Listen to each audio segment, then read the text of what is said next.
وَيَقُولُ الَّذِينَ كَفَرُوا لَسْتَ مُرْسَلًا، جنہوں نے کفر اختیار کیا ہے وہ کہتے ہیں اور کہتے رہیں گے کہ آپ بھیجے ہوئے رسول نہیں ہیں۔ قُلْ كَفَى بِاللَّهِ شَهِيدًا بَيْنِي وَبَيْنَكُمْ، اے میرے حبیب ان سے کہہ دیجئے میرے اور تمہارے درمیان گواہی کے لیے اللہ کافی ہے۔ وَمَنْ عِنْدَهُ عِلْمُ الْكِتَابِ، اور جس کے پاس مکمل کتاب، ہر کتاب آسمانی کا علم ہے، وہ میرے اور تمہارے درمیان گواہی کے لیے کافی ہے۔ تو اگر ہر زمانے میں نبی کی نبوت کا انکار ہوگا، ہو نہیں رہا کیا؟ ابھی نہیں ہو رہا کیا؟ اگر ہر زمانے میں نبی کی نبوت کا انکار ہوتا ہے، ہوگا، ہوتا رہے گا، تو پھر نبی کی نبوت پہ اللہ گواہ ہے اور وہ جس کے پاس مکمل کتاب کا علم ہے۔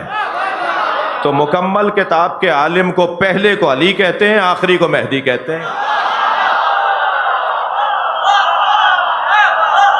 ہمیشہ ایک گواہ رسول آتا رہے گا، ہر زمانے میں ایک گواہ نبی کی رسالت کے اوپر آتا رہے گا۔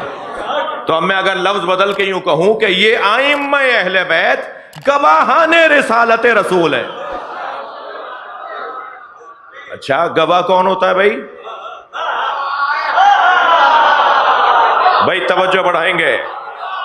گواہ دو طرح کے ہوتے ہیں، سرکاری اداروں سے بھی وابستہ تشریف فرما ہے، وکلاء برادری کے کچھ دوست بھی بیٹھے ہوئے ہیں، اور قانون کی تشریح کرنے والے لوگ بھی بیٹھے ہوئے ہیں۔ گواہ دو طرح کے ہوتے ہیں، ایک گواہ جو ہوتا ہے جو قرائن کے مطابق گواہی دیتا ہے، ایک گواہ وہ ہوتا ہے جس نے آنکھوں سے دیکھا ہوتا ہے۔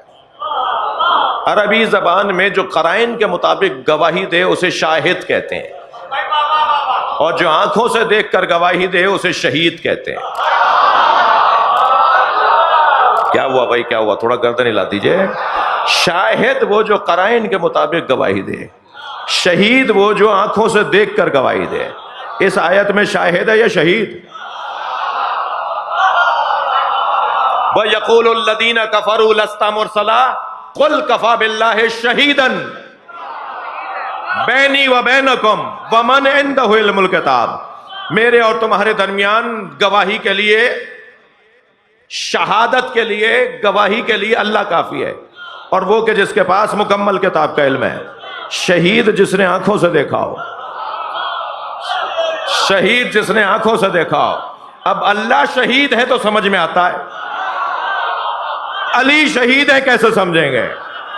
اللہ شہید ہے اس لیے کہ رسالت دی ہے، دینے والے سے زیادہ اور کون گواہ ہوگا؟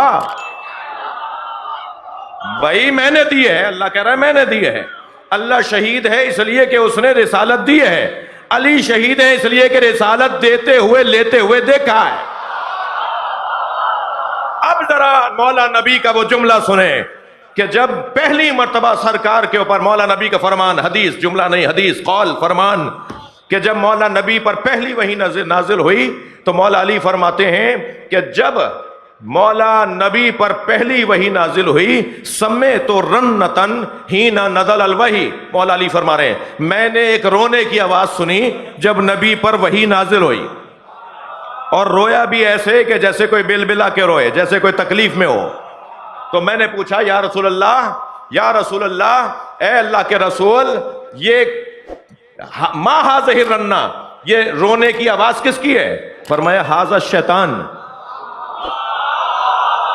رسول اللہ نے فرمایا ھذا الشیطان، یہ شیطان کے رونے کی آواز ہے۔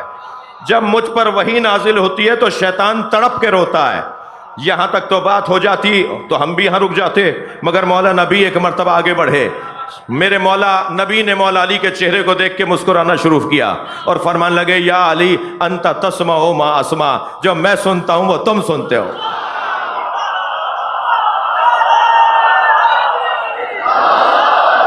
وَتَرَى مَا أَرَى، اور جو میں دیکھتا ہوں وہ تم دیکھتے ہو۔